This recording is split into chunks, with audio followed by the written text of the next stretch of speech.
Chers amis, on se réunit ce soir à la mémoire de notre très cher, adoré. On peut dire papy parce que c'était comme un papy pour nous tous. Pas comme, c'était un papy pour nous tous. Chaim Shalom Ben Israël, Ruach Adonai Tenichem Ben Eden. Et en cette occasion aussi, je voudrais mentionner la maman de notre très cher Daniel Elbaz. C'est l'année de sa maman, Léa Bat Miriuma. Notre très cher monsieur Sylvain était un homme spécial. Quand Shabbat, je l'embrassais pour dire Shabbat Shalom, le goût du bisou me restait encore sur les joues. Il l'embrassait tellement bien, avec tellement d'affection, tellement de gentillesse, tellement d'amitié et de sincérité que ça m'accompagnait jusqu'à la maison. Notre cher monsieur Sylvain a passé 3 vies. 3 vies, ce qui est rare pour les hommes aujourd'hui. Tunis, il a quitté Tunis avec des enfants, il est reparti à Paris, il a refait sa vie.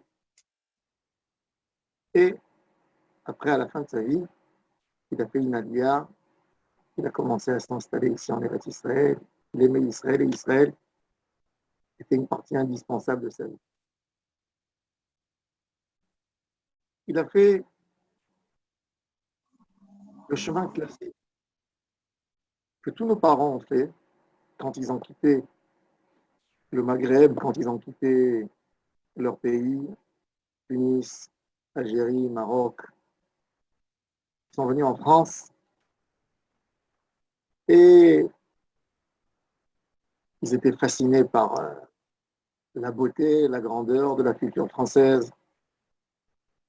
Ils ont essayé de s'intégrer à tout prix, par-ci, par-là. Le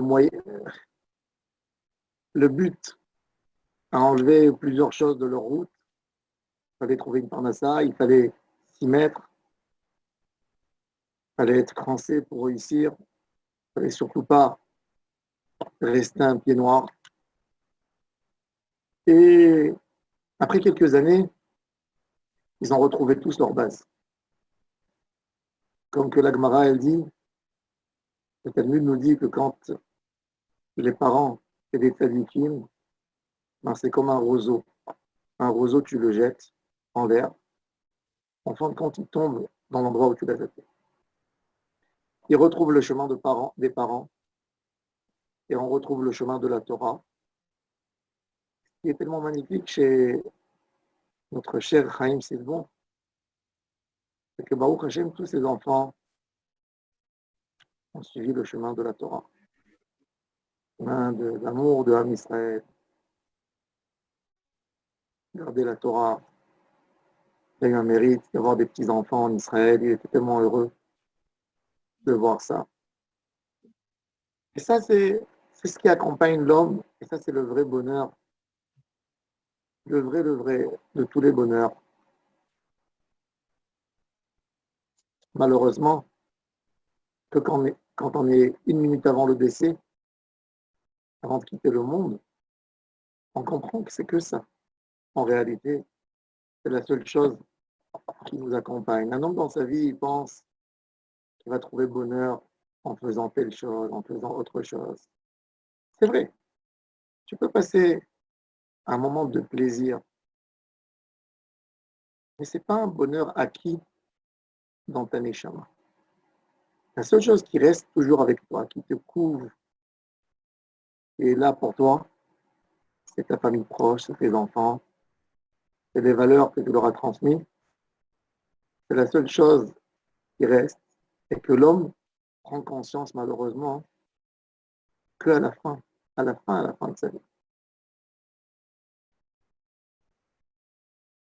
La paracha, notre paracha, parachat Achemot, elle nous a laissé digérer la mort des enfants de Aaron à Cohen. Les enfants de Aaron à Cohen, la Torah nous a raconté leur mort. Il y a 3 parachutes. Parachat Shemini. Parachat Shemini, on nous a enseigné la mort des enfants de Aaron. Dans le moment même du décès des enfants de Aaron, Aaron s'est tué. Vaïdom Aaron, comme une pierre qui n'agit pas, elle n'a pas de sentiment. Une pierre ne pleure pas, elle pleure que dans les champs. Une pierre ne sourit pas. Mais ça c'était à Aaron à Cohen au moment même, un si grand choc que Aaron ne voulait pas agir. Aaron n'a pas agi parce qu'il est arrivé à un niveau, comme il dit, Chovot al-Vavot. Le livre Chovot al-Vavot, il dit que la plus grosse, la plus grande qualité d'un être humain dans le monde, c'est qu'il y a peut-être 2 ou 3 dans chaque génération qui peuvent atteindre cette dimension. Il appelle ça en hébreu Midat Haishtavut. C'est quoi Haishtavut? C'est d'être comme une pierre, que tu ne rougis pas, que tu ne gonfles pas d'aucun complément, et que tu n'es pas vexé de n'importe quel mot qu'on te dit. Ça, c'est Aaron à Kohen. Vaïdom à Aaron, comme une pierre. Tu passes à côté d'une belle pierre en marbre, et tu lui dis, oh, ce que tu es belle, oh, ce que tu es magnifique, oh, ce que j'aurais donné pour être à côté de toi. Toujours, est-ce que la pierre, elle va rougir? Non. Et si tu lui dis, oh, ce que tu es moche, tu t'écrases, est-ce qu'elle va devenir pâle? Non, non plus. Vaïdom à Aaron. Aaron était un des tzadikim que le mal ne pouvait pas le détruire, comme que le bien ne pouvait pas le détruire. C'était son comportement. Mais à un moment, Kadosh Baruch Hu ne le laisse pas. Il dit non, non, je veux que tu parles de la disparition de tes enfants. Et après un moment, tout le peuple commence à digérer l'histoire de la mort des enfants de Aaron. Acharemot, chez Nebne Aaron. Des corbatam, Ifne Hachem, ils étaient devant Dieu. Et Bayamoutou, malgré tout, ils sont morts. Et il faut comprendre, il faut tirer des leçons. Il est vrai que notre cher Chaim a eu un mérite. Il a vu une vie, il a vu beaucoup dans sa vie. Beaucoup, beaucoup. Il a eu le mérite de marier des petits-enfants déjà. Un homme âgé. Mais peut-être qu'il ne devait pas partir. Et ça, il faut penser pour nous. Regardez, je vais vous lire un texte du Sefer HaChinuch. Sefer HaChinuch, il y a un grand débat qui est l'auteur du Sefer HaChinuch. On a tendance à dire que c'était Rabbi Aaron Halevi de Barcelone, que son acronyme c'est Hara'a, l'opposant du Rajba. Et il y a d'autres qui disent que c'est Rajba, Rabbi Shlomo ben Aderet, l'auteur du Sefer HaChinuch. Sefer HaChinuch, il a amené les mitzvot dans chaque paracha et il développe un peu, il donne les sources, ou dans le Talmud on trouve les règles principales de chaque mitzvah, et il donne des raisons à chaque mitzvah. Dans parachat est mort, quand on parle du deuil, il faut savoir que le deuil, les Shiva, ne sont pas mentionnés dans la Torah. Quand quelqu'un décède et on fait un deuil de 7 jours, où on a vu dans la Torah qu'il y a 7 jours de deuil. Alors, on n'a pas vu 7 jours. Mais d'où on apprend? D'où on apprend qu'il faut faire un deuil de 7 jours pour un homme qui est décédé, pour un défunt. Alors, il nous dit que c'est suite aux Kohanim qui deviennent impurs. Le Kohen, quand il est impur pour combien de temps s'il s'est approché d'un mort? 7 jours. Et la Torah oblige le Kohen de devenir impur pour si proche. Pour si proche, il a besoin de devenir impur, et même pour sa sœur, tant qu'elle ne s'est pas mariée. Ça veut dire quoi impur? Ça veut dire qu'un Kohen, au moment du décès de ses parents, par exemple, on l'oblige de venir, le Kohen, et de toucher le corps de ses parents. Mais il n'a pas le droit d'approcher un mort. Là, la Torah lui dit oui. Là, il a besoin de devenir impur. Pourquoi il a besoin de devenir impur? Alors écoutez, nous dit le Sefer HaChinuch, Mishorshei HaMitzvah, qui a Adam Nif'al Kefi Perulotav. Quand un homme fait des actions, ces actions même, elles entraînent la pensée de l'homme. Ce n'est pas la pensée qui amène les actions, c'est aussi les actions qui amènent la pensée. C'est-à-dire, comme il dit plusieurs fois, il dit tu prends un tzaddik gamour, un grand tzaddik, un érudit en Torah, et tu ne le mets qu'avec des gens mauvais à côté de lui. Il va entendre toute la journée des gros mots, il va voir des mauvaises choses qu'ils font devant lui, et après quelque temps, il devient rachat contre son gré. Et tu prends un rachat, tu le mets dans une yeshiva, tu l'enfermes qu'avec des tzaddiks toute la journée, tu prends son portable, tu lui prends tout, et puis après, à un moment, il devient tzaddik même s'il ne veut pas. Pourquoi?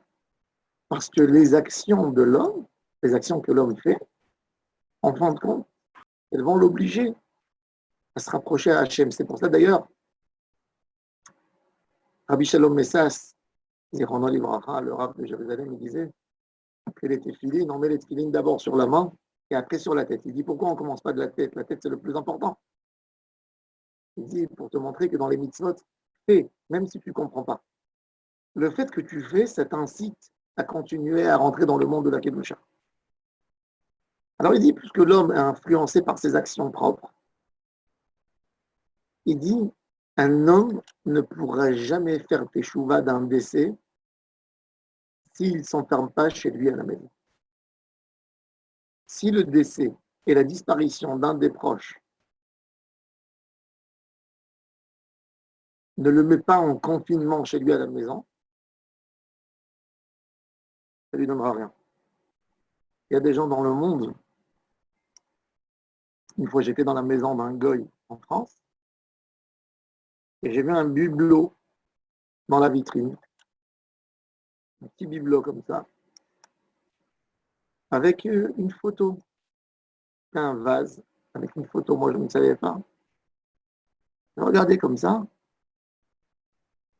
et j'ai dit, c'est quoi ça? J'ai dit, c'est comme, on sait que c'est comme les tasses de café, vous savez, on met une photo de quelqu'un qu'on aime. On m'a dit, non, non, non, non, c'est la cendre de mon papa, la cendre de son papa dans son salon. La Torah, elle voulait qu'un deuil, qu'une disparition, elle nous fait penser, ça mijote en nous. Alors écoutez, Alken, écoutez maintenant les phrases du Sefer HaChinuch. Bevo elav onesh mavet.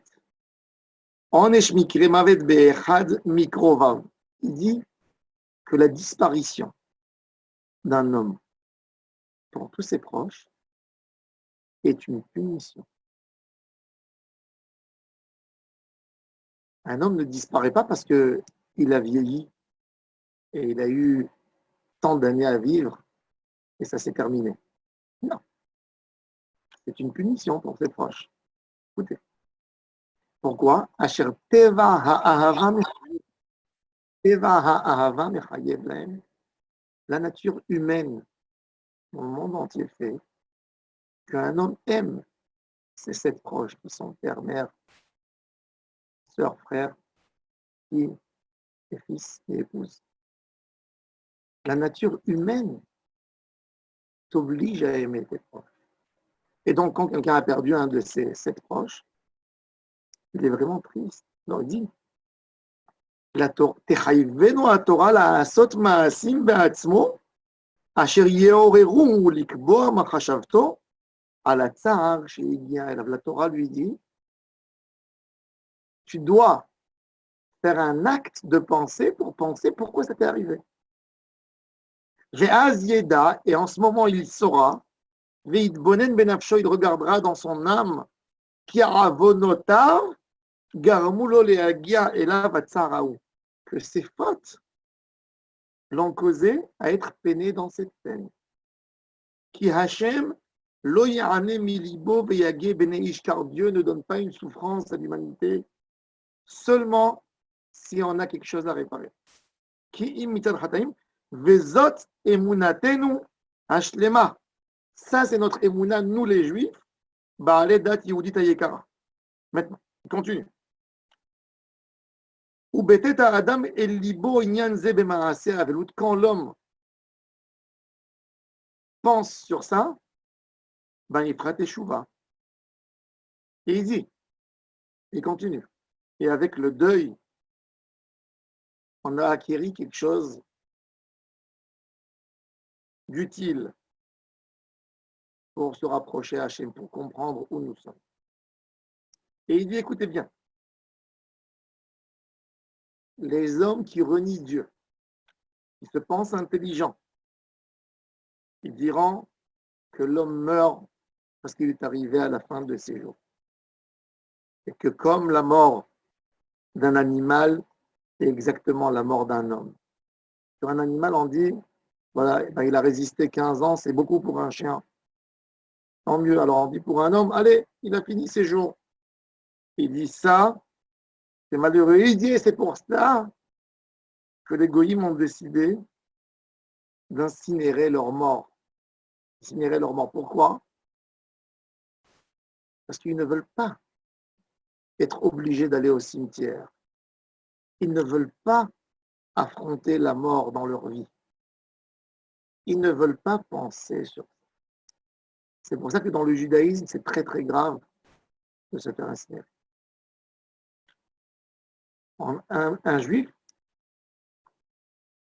ne peut pas être d'accord avec cette pensée, puisque la mort, elle est venue suite à une fois.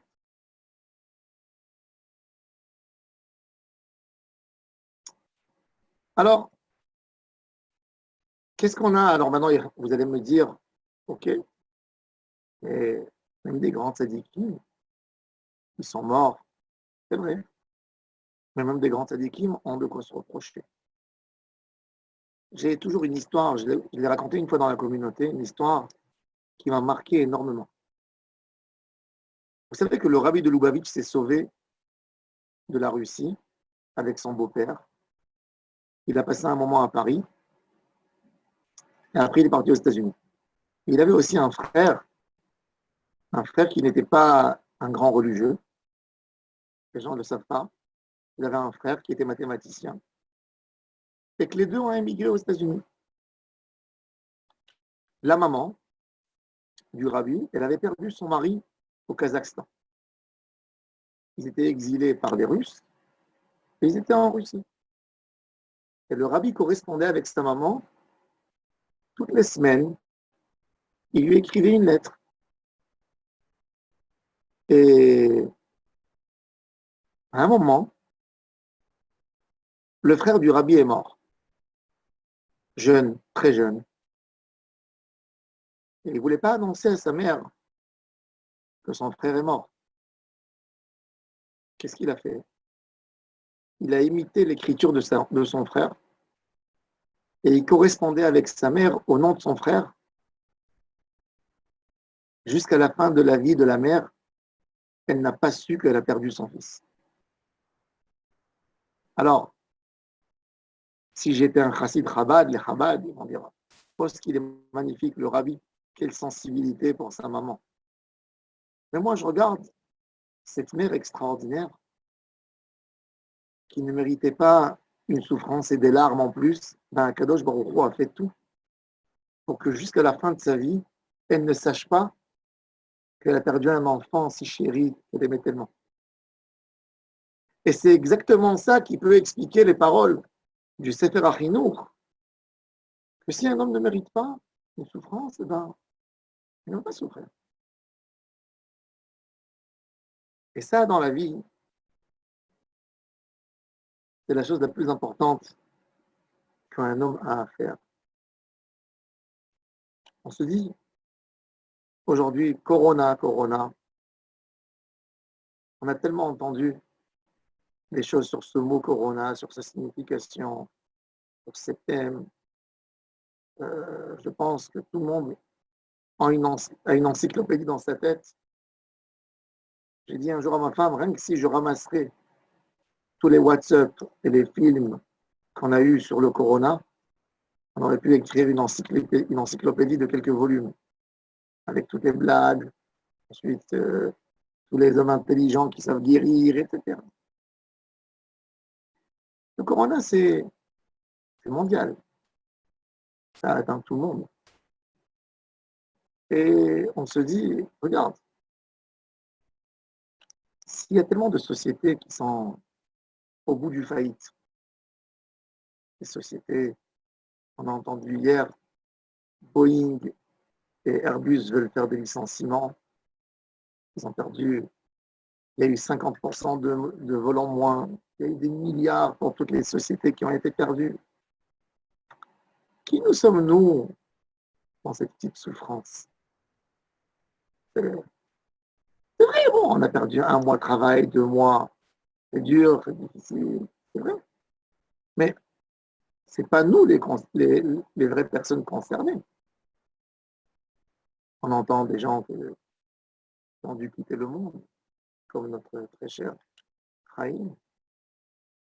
2 semaines avant, ou 3 semaines, je crois, j'étais avec James à Paris, et on a parlé avec son papa au téléphone. Il était en voiture, j'étais tellement content de l'écouter. Il m'a dit, tu sais combien je t'aime, et moi je lui ai répondu, et moi je t'adore, etc. Il était tellement... Et d'entendre ça 1 mois après, même pas, quel choc, quel choc. J'ai parlé avec Hubert, je pense, le matin. Il m'a dit, mon papa va mieux. Ah, Baruch Hashem, Kadosh Baruch Hu, écouter notre pilote. Et tout d'un coup, on entend le lendemain. Alors, quand on entend tout ça, on se dit, mais nous, elle est où notre place dans cette histoire? On est où? Ben, la Torah nous dit, oui. La vie d'un juif, c'est de ne pas laisser les choses passer au hasard. Akadosh Baruch Hu nous dit dans toute la Torah, ne dis jamais micré. Ne laisse jamais les choses au hasard. Il n'y a pas de micré. Il n'y a pas de hasard dans le monde. D'ailleurs, micré, j'ai entendu une fois que c'est les mêmes lettres, Rak, mais Hachem. Oui, tout vient d'Akadosh Baruch Hu.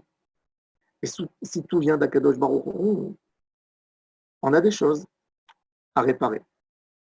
Le Talmud nous raconte une histoire qui nous Non, montre. est-ce que c'est... Le Talmud nous raconte une histoire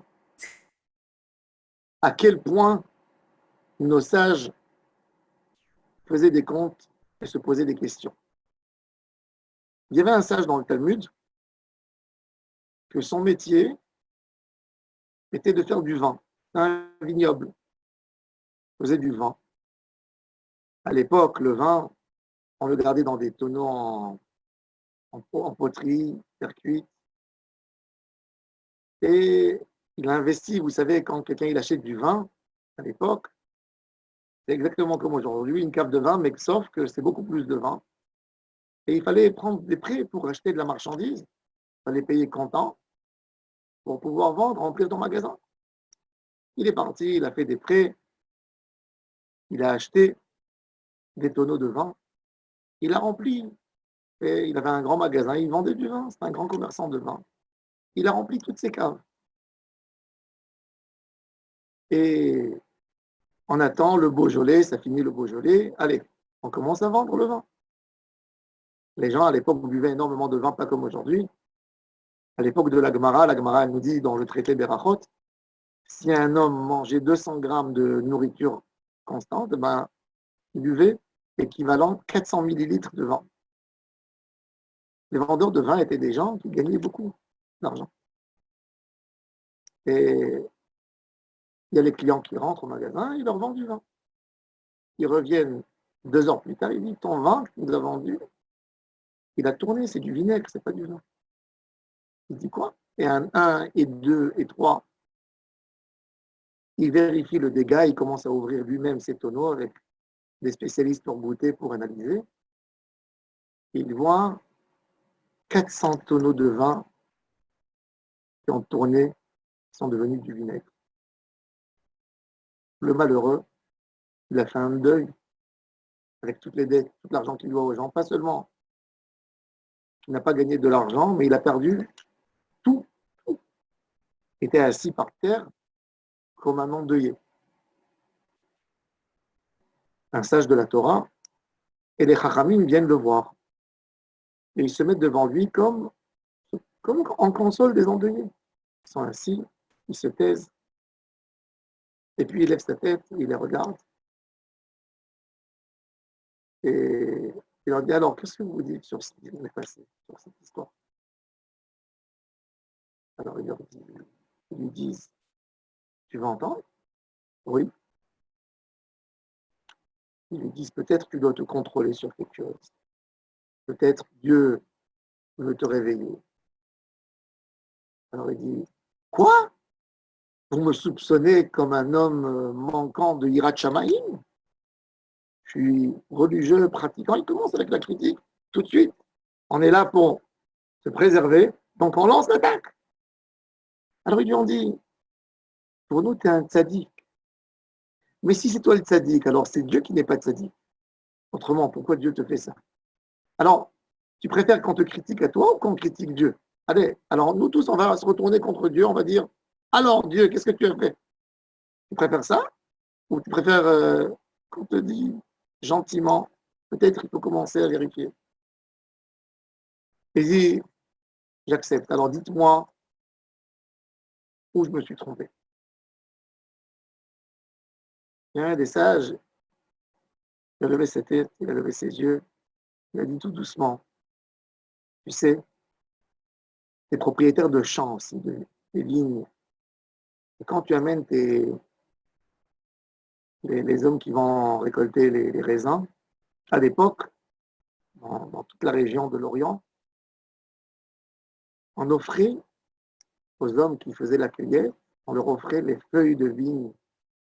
Ils faisaient avec ça, vous savez, la nourriture très fréquente dans l'Orient. On mettait de la viande et du riz dans les feuilles de raisin et on les mangeait.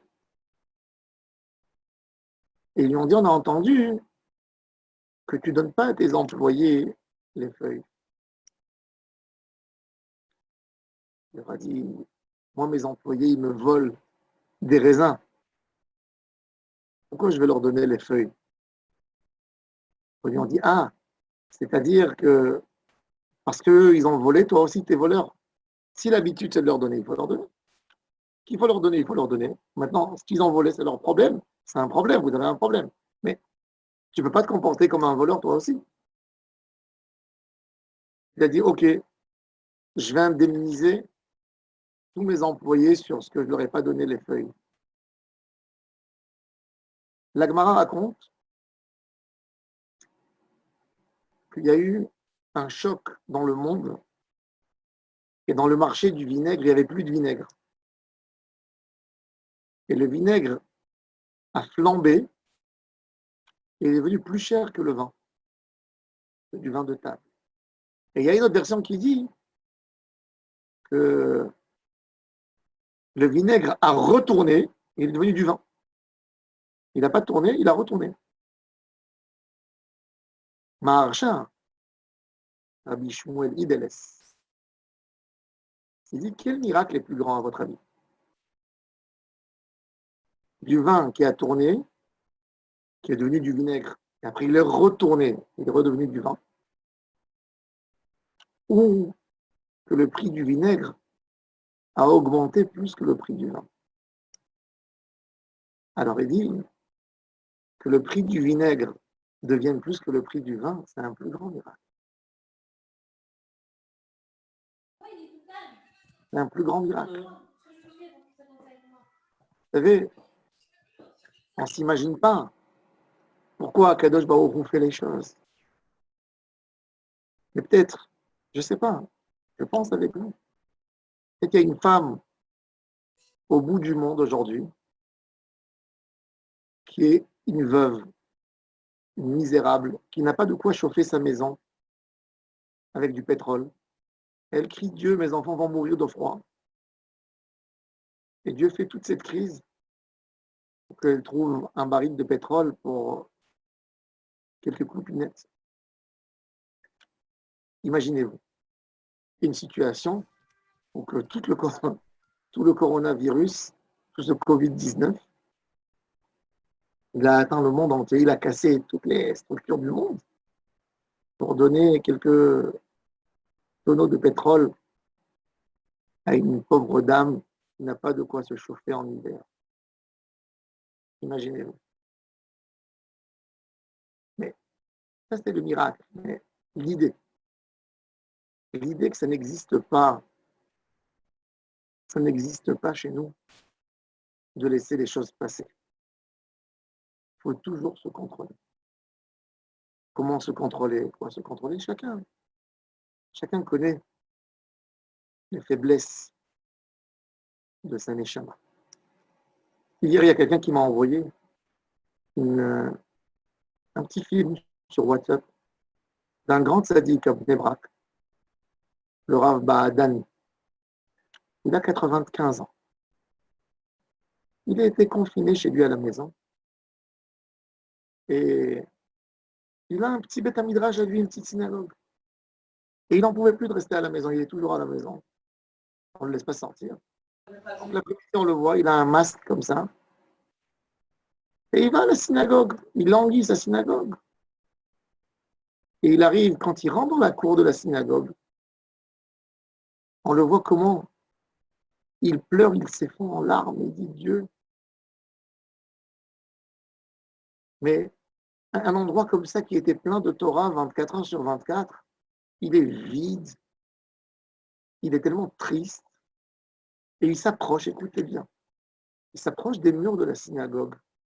Et avec ses larmes, il touche les murs comme ça, il dit Dieu, je te promets que dès que cette crise va se terminer, si tu me donnes une vie, je ne laisserai plus les gens parler à la synagogue. Je ne vais plus laisser les gens profaner ta maison. Je vais tout faire pour que ton Beth Knesset et ta synagogue, ça soit l'endroit le plus saint, le plus pur qu'il y a. Comme ça. En pleurant, il touche le mur, et il pleure et il parle avec Hachem. Un tzaddik, toute ta vie, c'est de la Torah. Mais il comprend que la Corona, c'est pas rien qu'aux États-Unis, c'est chacun. C'est chacun parmi nous. C'est chacun qui a besoin de se remettre en question. Ça, c'est la Avodat Hashem. Pas laisser les choses passer comme ça. Je vais finir avec une petite histoire d'un des plus grands rabbinim qui était à Jérusalem en 1948, Rav Isser Zalman Meltzer, Rosh Yeshiva de Yeshivat Etz Chaim, qui n'existe plus aujourd'hui. Elle était à côté de Machane Yehuda, celui qui connaît un peu Jérusalem. C'est une yeshiva qui était là-bas 100 ans.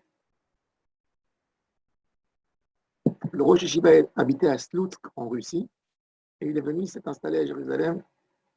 Il était connu comme un des plus grands de la Torah.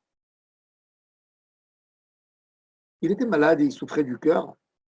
Et à l'époque, pour les hommes malades, ceux qui souffraient du cœur, on leur conseillait de boire le matin du lait chaud, du lait de chèvre. Il fallait trouver du lait de chèvre. C'est ce qu'on donnait pour les gens qui souffraient du cœur. 1948, Jérusalem fermée, la guerre, les Jordaniens de partout, les bombes. Pas comme aujourd'hui qu'on va dans un magasin de Teva, Nitzatadouf Devan ou dans ce genre-là, et on a un frigo bio, du lait de chèvre, de ça. Pour trouver du lait de chèvre à l'époque, il fallait trouver une chèvre. Il y avait un quartier au bout de Jérusalem, ça s'appelait Givat Shaoul Bet. Moi, j'habitais là-bas. Quand ils ont construit Arnof était aux limites de Givat Shaoul Bet. On allait à l'épicerie. Qui était la vendeuse à l'épicerie? Il y avait une petite épicerie. La femme de Monsieur Kehati, l'auteur du commentaire extraordinaire sur les Mishnayot, Kehati, celui qui connaît. Mishnayot Kehati, tout le monde connaît. Ben, sa femme, et il y avait des chèvres là-bas. Et on a envoyé à Rav Isser Zalman un verre de lait tous les jours d'une chèvre. Il y avait un de ses élèves, il marchait 1 heure, il lui amenait. Ça coûtait cher. Un verre de lait, ça coûtait cher. Le Rav a déjà 80 ans. Il y avait la misère à Jérusalem. À l'époque, il n'y avait pas de gaz comme aujourd'hui, micro-ondes, tout ça.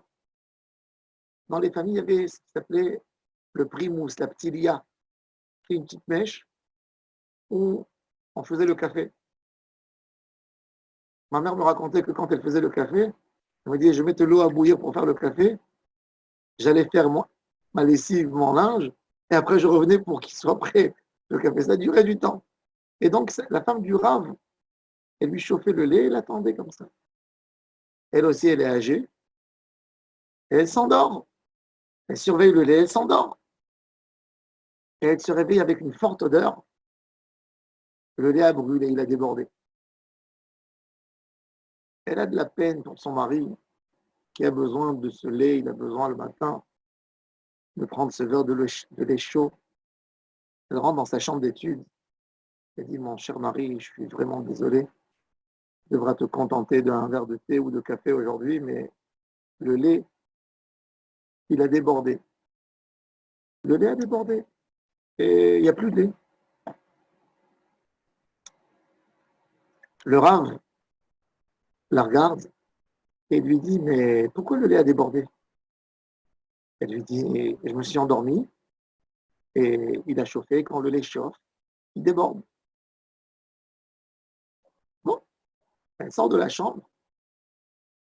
Elle revient après une demi-heure avec un verre de thé.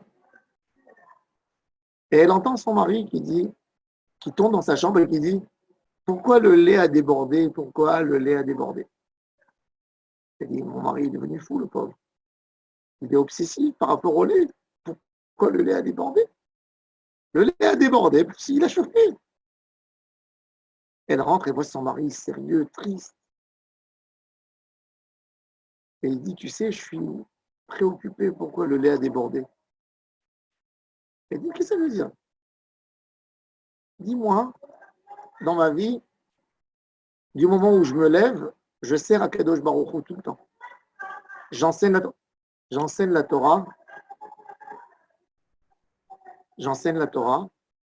Et je ne comprends pas pourquoi ça m'arrive un dégât comme ça et j'en ai besoin.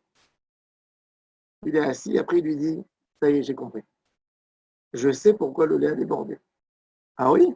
Tu sais pourquoi le lait a débordé. Ok, vas-y, raconte-moi. Pourquoi le lait a débordé? Oui, ma femme, écoute. Tous les matins, quand je sors, le matin, il priait au net, je sors à la synagogue, et à la porte, un groupe de mendiants, de personnes qui récoltent la tzedaka. Et moi, tout le matin, je prépare des pièces de tzedaka et je donne à tous ces pauvres qu'il y a dans cette synagogue. Attends, je vais la passer. Je vais la voir. Chacun. Et Enlevez les sons, on n'entend pas. Oula, il reste 2% de batterie. à chacun, Je t'embrasse. Bye, mon amour. Bye, chérie. à chacun des pauvres, je lui donne une pièce. Voilà. Et ce matin, quand je suis sorti, âgé, en route pour arriver à la synagogue, en voyant les pauvres à l'entrée de la synagogue, j'ai mis ma main dans la poche pour faire sortir les pièces. Et j'ai vu que Ça sent le brûler, là. C'est Brooke, c'est Maxwell. je n'avais pas les pièces sur moi. Et je me suis dit, je rentre à la maison pour amener les pièces de Tzedaka. Moi, j'ai engueulé. À la tefila. J'ai eu peur, franchement. Alors, La voiture. je me suis dit, J'ai- demain, Ouais, ça- j'allais leur donner le double. J'allais leur donner l'argent et les prières aussi. Et vu que ces pauvres n'ont pas reçu leur argent, ils comptent sur moi. Peut-être parmi eux, il y a des gens que ça leur complète de quoi acheter leur pain.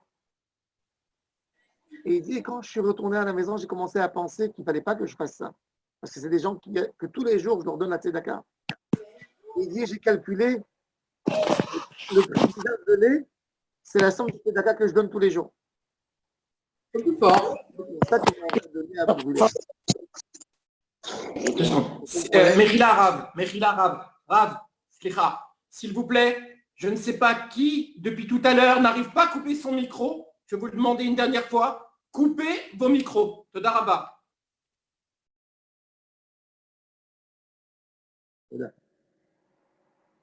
Donc, vous voyez comment un grand dans la Torah, il regarde ça. Un contrôle tous les jours. Un contrôle à chacun, chaque enfant, chaque instant. Et c'est ce que la Torah nous dit.